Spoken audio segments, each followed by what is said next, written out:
پێویست بوو هەندێک حقایق بەبیر خەڵک بێنینەوە چونکە بەڕاستی هەتا زەمانە تێدەپەڕێ بازە ڕاستی هەیە خەڵک لەبیری دەچێت تو یا نایزانێ جیرێک پەیدا بوو ئاگای لەوە نییە نەی خوێندەوە لە مەکتەب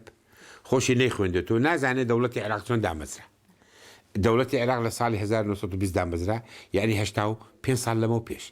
کەسێک نەماوە ئەمری 85 ساڵ لەمەوە پێش بێ بزانێت چۆن دامەزراوە نیە دەبێت یا لە کتێب خوێن بیتەوە یا لە مەکتەب خوێن بێتی یا لە ناحیەی سیاسی فێری بوو بێ بۆیە پێویستە بەعزە حقایق هەیە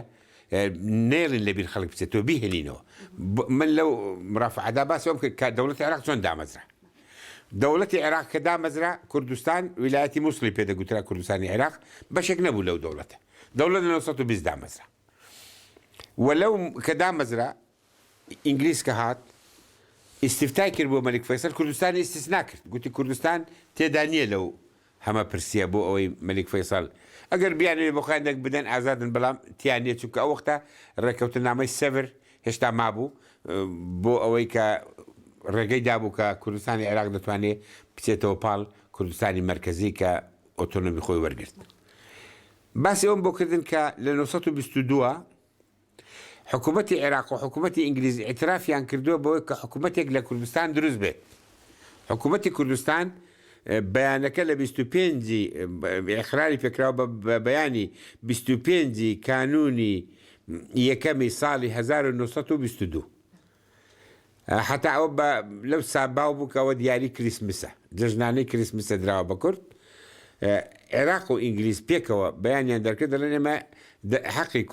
کوردی عێراق دەسەرمێن کە دەوڵەتی خۆیان دروستکەن و داوان لێ دەکەن نوێنەر بنێن بۆ بەغدا بۆ مەسەلەی حدود و گومرگ و ئەوانە ئەو ڕاستیە شاردراوەتەوە بینەما ئەمە لە تاریخی وەزارەتی عێراقیدا نووسراوە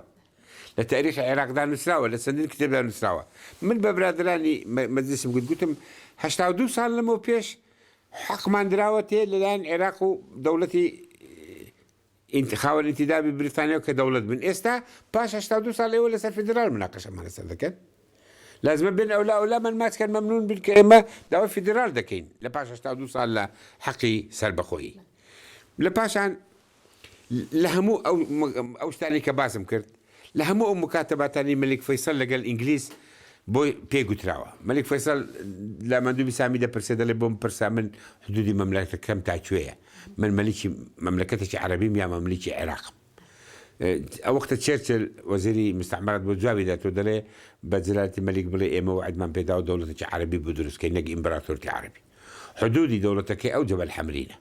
لە جەبەل حەمرین بەرەو هەوراست وڵاتێکە پێدەن کوردستان هەرچەندە هەند کەمایەتی تورکمانی هەیە لە کفری و کەرکووک و هەولێر و ئاتنکۆپری بەڵام ئەم وڵاتە کوردستانە ئەمەش ئێعترافێکی ئەو سەردەم قەراری عوسبەت الئومەم کە 24-25 دەرچووە لەژنەکە دەڵێ هاتین گەڕاین هەرچی کتێبی جوغرافیای قەدیم هەبوو تەماشامان کرد هەرچی سیاحەتنامەی بێگانەکان هەبوو تەماشامان کرد کتێبەکانی جوغرافیای لە میسر دەخوێندرا ئەو سەردەمە تەماشامان کرد لە پاش ئەو هەمووە بۆمان دەرکەوت هیچ ڕۆژێک لە ڕۆژان عێراق لە ئەنبار تکریت تێنەپەڕیوە جاری وها بۆ سامەڕا ئەنبار بووە جارەوە بە نەختێک هەوراساتوت بۆتە تکریت ئەوی تر عێراق نەبووە و ئەو ناوچەیەکە نیزاعی لەسەر یعنی ویلایەتی مووسڵ هیچ ڕۆژێک لە ڕۆژان بە بەشێک لە عێراق دانەندراوە هەروەها ئەم ناوچەیە بەشێک نیە لە تورکیا چونکە لە بینی ئەوە کوردستانی مرکزی و سووریە و ئەو هەیە بەڵکو ئەوە کوردستانە ئەوەش دەسەلمێنێ دەڵێ ئەم ناوچەیە کوردستانە و ئەگەر بەگوێی ئارەزووی خەڵکەکە بکەین دەبێ لایەنگەری دانانی دەوڵەتێکی کوردی بین بەڵام لەبەر هەندێک بیان و دێنێتەوە لەبەر ئەوە ناکرێ و کە بڕیاریدا عوسبەت الئومەم ویلایەتی مووسڵ بخاتە سەر عێراقەوە چەند شەرت و شروتێکی داناوە بۆ حکوومەتی عێراق کە دەبێت ئەم شەرتانە جێبەجێ بکات کە ببێتە هۆی ئەوەی کە کورد ڕازی کات نوێنەری ئینگلیس لە لەجنەی عوسبەت الئومەم کە ئەم بڕیارەی دەرکردووە دەڵێ شەرتێک ئەوەیە کە دەست لە هەویەی کوردی کەرکووک نەدرێ دەڵێ ئەگەر دەستکاری هەویەی کوردی کەرکوک بکرێ ئەو ڕێککەوتنامە هەڵدەوەشێتەوە کە ویلایەتی مووسڵی پێخراوەتە سەر عێراق من ئەوەشم باس کرد لە مەجلس حکوومەت دەوتم کاکە دەتانێت هەڵی وەشێنەوەی یەکێتی عێراق ئەفەرمون ئەوە تا نوێنەرەکە وا دەڵێ ئینجا وەرە بگەڕێنەوە سەر هەموو ئامارەکانی پێشوو ئاماری عوسمانلی لەو منطقەیە یعنی کوردستان لە کەرکووکیش کورد بەشە زۆر بووە ئیشارەتم کرد بە ئامارێک کەەوە عسمەت پاشای ئینۆنۆ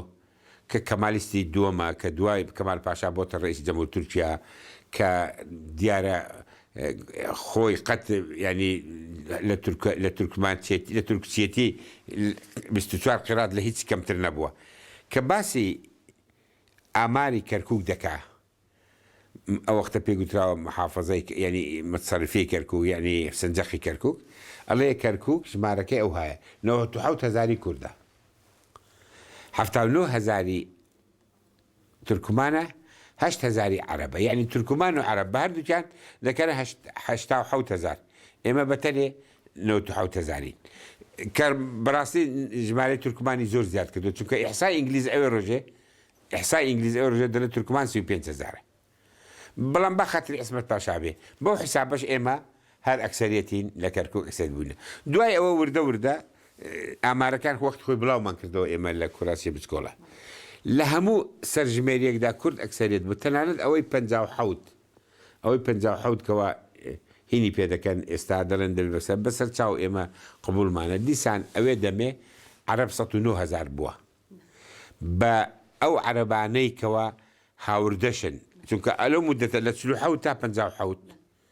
لە 47 تا 57 19,000 عەرەب هاتووە بۆ کەرکووک لە شارەکانی جەنوبەوە بۆ وەزیفە بۆ تەعین بۆ شەرکەینەوت بۆ ئیشکردن بۆ کرێکاری و هەندێک عەرەبی ترش هاتووە بەوەشەوە عەرەب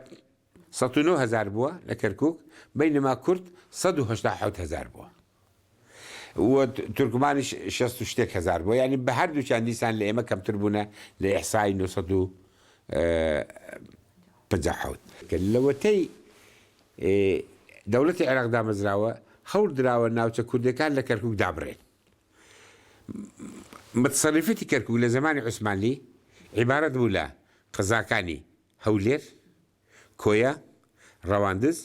سەلاحیە ینی کفری بە کفریان دەگوت سەلاحیە ئەمە قەزانە هەموو تابعی بۆ کەمکردنەوەی نفوزی کورد لیوایەکیان لێجیا کردەوە لیوای هەولێر ینی هەولێر و کۆیە و ڕەواندز و شەقڵاوە و ڕانیە و ئانێن هەموو لێجیا کردەوە بۆ ئەوەی کورد کەم بێت لە کەرکووک حتا وەختێک هەوڵیان دەدا چەمچەماڵ و کفریشی لێدا ببرن مەرحوم سعید قەزاز نەهێشت موافقەتی نەکرد لەنا ئەوەشیان دەکرد ینی بە درێژایی وەخت ویستویانە کورد کەمکەنەوە لە کەرکووک بەڵام سیاسەتی شۆڤێنیانەی زەق و ڕقی تعریبکردن باسی دەستی پێکرد لە ساڵی 1963 جا ئێمە هەر لەو ساشەوە چوین بەگشت ئەو سیاستەدا زۆر بەڵگەمان هەیە مەسەلەن من قاموس الإعلام تورکی بە میسال هێنایە قاموس الإعلام تورکی وەکو ئینسیکلۆپیدیای تورکی وایە لە قاموس الإعلام تورکیدا لە سێ جێ کوردستانێتی کەرکووک دەسەلمێنێ یەکێکیان کە باسی کەرکووک دەکات دەڵێ 3/4 کەرکووک کووردە چوارەکەکەی تریشی عەرەب و تورکمان و مەسیحی و جوولەکەیە کە باسی شارەکانی کوردستان دەکات ئینسیکلۆپیدیایە دەڵێ شارەکانی کوردستان عیبارەتن لە دیاربەکر وان ڕەواندوز کەرکووک سلەیمانی کرماشان سنە لە لای تێرا کە باسی سنووری کوردستان دەکات سنووری کوردستان دەڵێ لەگەڵ دێتە شەنگار لەوێ دواتە دیجلە ڕووباری دیجلە درێژ دەبێتەوە دێت هەتا جەبەل حەمرین و بەرەو خوار ینی دیسان کەرکووکی خستۆتەوە ناو کوردستان